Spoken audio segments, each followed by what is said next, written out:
आज मैं अपने वीडियो की शुरुआत एक छोटे वीडियो क्लिप से करने जा रहा हूं। यह वीडियो एक रोलर कोस्टर का है। मैं चाहूंगा कि कुछ क्षणों के लिए आप कल्पना कीजिए कि आप इसमें बैठे हैं। तेजी से चलता रोलर कोस्टर आपको कभी तेजी से नीचे तो कभी ऊपर लेकर के जा रहा है। सैकड़ों फीट की ऊंचाई पर आप एक पल के लिए जोरदार एक्साइटमेंट से गुजरते हैं तो दूसरे पल डर और नर्वसनेस से।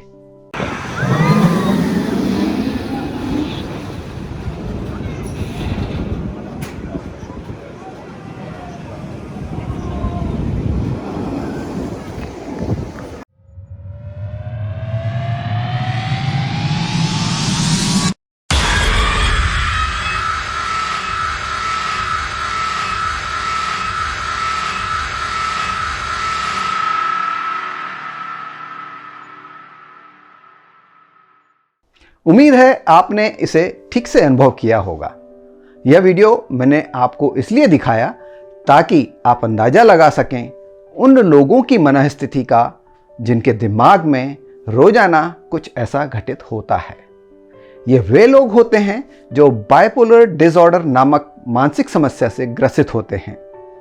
यह समस्या पीड़ित व्यक्ति में मूड और एनर्जी के उतार चढ़ाव से भरे अटैक पैदा करती है।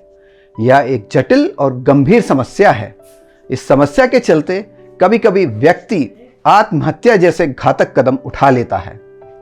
आज के वीडियो में मैं आपको लेकर चलूंगा इस समस्या की रहस्यमयी दुनिया में, जहां हम जानेंगे समस्या के विभिन्न कारणों, निदान और उपचार के बारे में। नमस्कार, मेरा नाम रविंद्र सोनी है। मैं जर्नलिस्ट हूं और आपके लिए स्वास्थ्य से जुड़े वीडियो लेकर आता हूं। यदि आप इस चैनल पर नए हैं तो इसे सब्सक्राइब कर लें ताकि मैं जब भी ऐसे वीडियो अपलोड करूं तो इसकी जानकारी आपको तुरंत मिल सके। तो चलिए शुरू करते हैं आज का वीडियो। पहले जानते हैं देश और दुनिया के आंकड़ों को। एक अनुमान के मुताबिक दुनिया की लगभग 2% वयस्क आबादी यानी लगभग 4.6 करोड़ लोग बाइपोलर डिसऑर्डर से जूझ रहे हैं। अगर हम भारत की बात करें तो यहां 150 में से एक व्यक्ति बाइपोलर डिसऑर्डर से पीड़ित है। आइए अब जानते हैं यह बीमारी आखिर है क्या। डॉक्टरों के अनुसार बाइपोलर डिसऑर्डर एक तरह का मानसिक या भावनात्मक विकार होता है जो डोपामाइन हार्मोन में असंतुलन होने के कारण होता है। इस असंतुलन की वजह से एक व्यक्ति के मूड या बर्ताव में बदलाव आने लगते हैं। अगर कोई व्यक्ति बाइपोलर डिसऑर्डर से पीड़ित होता है तो उसे मैनिया या डिप्रेशन के दौरे पड़ते हैं, यानी उसका मूड या तो बहुत हाई होता है या बहुत लो रहता है। इस दौरान उसके दिमाग में आत्महत्या करने के विचार भी आते हैं। National institute of mental health के अनुसार इस स्थिति को पूर्व में मैनिक डिप्रेशन और बाइपोलर बीमारी के नाम से जाना जाता था। अब हम यह समझने की कोशिश करेंगे कि क्यों होती है यह समस्या। विशेषज्ञों के अनुसार बाइपोलर डिसऑर्डर होने का कोई एक कारण तो नहीं है। शोधकर्ता एक लंबे समय से इस समस्या के मेडिकल व नॉन मेडिकल कारणों का अध्ययन कर रहे हैं, लेकिन अब तक इसके होने के पीछे की सटीक वजह का पता अभी नहीं चल पाया है। कुछ शोधकर्ताओं के अनुसार इसके आमतौर पर 2 कारण हो सकते हैं, आनुवंशिक और पर्यावरणीय। आनुवंशिक यानी परिवार के किसी सदस्य को इस समस्या का होना। वहीं पर्यावरणीय कारणों में जरूरत से ज्यादा तनाव, दर्दनाक अनुभव से गुजरना तथा कोई बीमारी का होना हो सकता है। इसके अलावा यह समस्या किसी मेडिकल कंडीशन की वजह से भी हो सकती है। इसमें थायराइड, दिमागी चोट, टेम्पोरल लोब सीजर आदि प्रमुख हैं। कुछ दवाओं से भी यह समस्या उत्पन्न हो सकती है। आइए अब जानते हैं बाइपोलर डिसऑर्डर के प्रकारों के बारे में। विशेषज्ञों ने इसके 2 प्रमुख प्रकार बताए हैं, जिन्हें बाइपोलर 1 और बाइपोलर 2 के नाम से जाना जाता है। बाइपोलर 1 में मैनिया यानी तेजी के दौरे आते हैं। इस डिसऑर्डर में व्यक्ति बड़ी बड़ी बातें करता है, लगातार काम करता है, उसे नींद की ना के बराबर जरूरत होती है और उसके बावजूद वो चुस्त दुरुस्त बना रहता है। इस डिसऑर्डर से पीड़ित व्यक्ति जरूरत से ज्यादा खर्च करता है और कोई भी फैसला बिना सोचे समझे ले लेता है। साथ ही उसका मन एक जगह पर नहीं रहता, वो स्थिर नहीं रहता। विशेषज्ञ इन कारणों के बारे में विस्तार से बताते हुए कहते हैं कि जब इसके अनेक लक्षणों में से कोई 3 लक्षण लगातार 7 दिन या उससे अधिक दिखाई दें तो ये बाइपोलर 1 की समस्या के लक्षण हैं। इन लक्षणों में फोकस करने में दिक्कत आना, अपने आप को सुपर हीरो या सबसे ताकतवर समझना, नींद ना आना, जल्दी जल्दी बात करना, सब्जेक्ट को तेजी से बदलते रहना तथा आवेग में आकर निर्णय लेना। अब बात करते हैं इसके दूसरे प्रकार यानी बाइपोलर 2 की। इसमें बाइपोलर 1 के विपरीत लक्षण नजर आते हैं। इस प्रकार के रोगियों को उदासी के दौरे आते हैं, वे उदास रहते हैं, वे बिना किसी कारण रोने लगते हैं, उनका किसी काम में मन नहीं लगता, नींद न आने के बावजूद बिस्तर पर पड़े रहने का मन करता है तथा नींद बहुत कम या ज्यादा आती है। मोटे तौर पर देखा जाए तो इससे पीड़ित व्यक्ति डिप्रेशन में रहता है, उसमें ऊर्जा की कमी दिखाई देती है, वह सेल्फ रिस्पेक्ट में भी कमी महसूस करता है और उसके मन में आत्महत्या के विचार आते ही रहते हैं। देखा जाए तो बाइपोलर डिसऑर्डर के इन दोनों ही प्रकारों में मनोवैज्ञानिक लक्षण शामिल हैं। इसका मतलब यह है कि इससे पीड़ित व्यक्ति ऐसी चीजें देखते और सुनते हैं जो उन्हें वास्तविक लगती हैं, लेकिन असल में उनका कोई भी अस्तित्व नहीं होता। चलिए अब जानते हैं किन 3 तरह के लोगों में बाइपोलर डिसऑर्डर का खतरा ज्यादा रहता है। इसमें पहले वे व्यक्ति हैं जिनकी फैमिली हिस्ट्री यानी परिवार का इतिहास रहा हो। विशेषज्ञों के मुताबिक अगर आपके माँ बाप या भाई बहन को बाइपोलर डिसऑर्डर है तो आप भी इस स्थिति के शिकार हो सकते हैं। एक अनुमान के अनुसार अगर आपके पेरेंट्स को यह समस्या है तो आपका इससे पीड़ित होने का जोखिम 10 से 25% तक बढ़ जाता है। इसके बाद बारी आती है खतरा नंबर 2 यानी आपके दिमाग की। आपकी मस्तिष्क संरचना बाइपोलर डिसऑर्डर का कारण बन सकती है।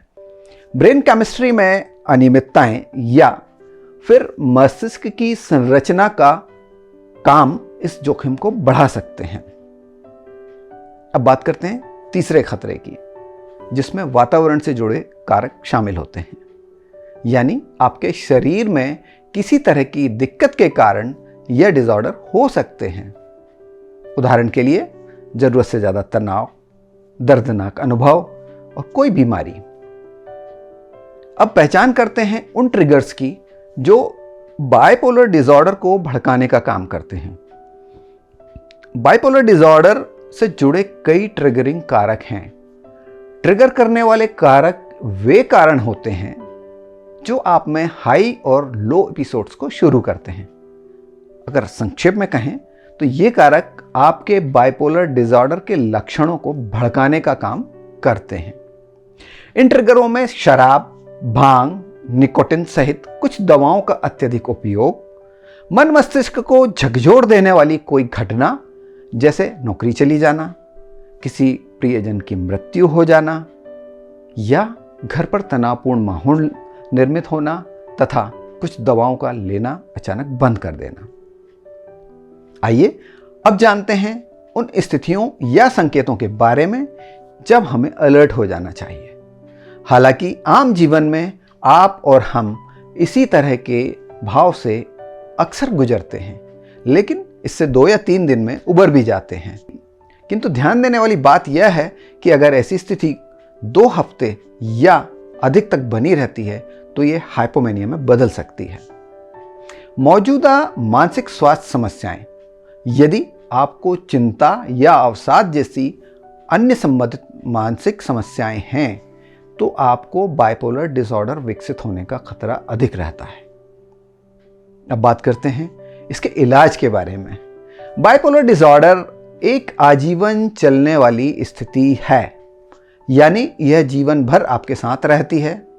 बाइपोलर डिसऑर्डर का इलाज नहीं किया जा सकता, लेकिन इसे मैनेज जरूर किया जा सकता है। डॉक्टरों के अनुसार इसके इलाज के लिए मूड स्टेबलाइजर दवाओं का इस्तेमाल किया जाता है, ताकि डोपामाइन की मात्रा को संतुलित किया जा सके और बीमारी पर नियंत्रण पाया जा सके। ये दवाएं मूड को स्थिर करने में मदद करती हैं।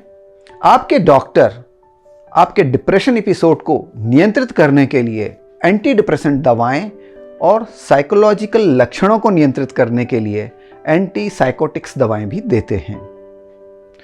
आपको कितने समय तक दवाएं लेने की आवश्यकता है, यह इस बात पर निर्भर करता है कि आपकी स्थिति कितनी गंभीर है। दवाओं के अतिरिक्त मनोचिकित्सा के जरिए भी इस समस्या को मैनेज किया जा सकता है। इसके लिए मनोचिकित्सीय तकनीकों का प्रयोग किया जाता है। डॉक्टरों का कहना है कि बाइपोलर डिसऑर्डर के मरीजों का किसी भी तरह के रचनात्मक काम में शामिल होना उनकी मदद कर सकता है। जी हाँ, ऐसे मरीजों को ज्यादा देखभाल और प्यार की जरूरत होती है।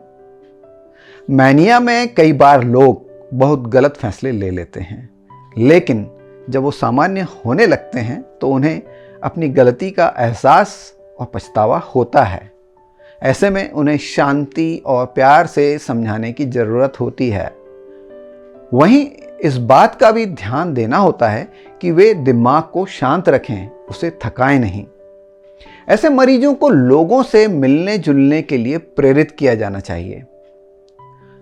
तो ये थी बाइपोलर डिसऑर्डर से जुड़ी तमाम बातें। आशा करता हूं कि यह वीडियो आपको पसंद आया होगा। मैंने आपके अंतर्मन की शक्तियों को लेकर एक वीडियो बनाया है। यदि आप अपने मन की ताकत से बीमारियों पर विजय पाना चाहते हैं और जीवन में सफलता प्राप्त करना चाहते हैं, तो इस वीडियो को अवश्य देखिएगा। इसका लिंक मैंने डिस्क्रिप्शन बॉक्स में दे दिया है। इसके अतिरिक्त आप और किन विषयों पर वीडियो देखना चाहते हैं, हमें कमेंट बॉक्स में बता सकते हैं। जल्दी मिलते हैं एक और नई वीडियो में। तब तक के लिए धन्यवाद। जय हिंद।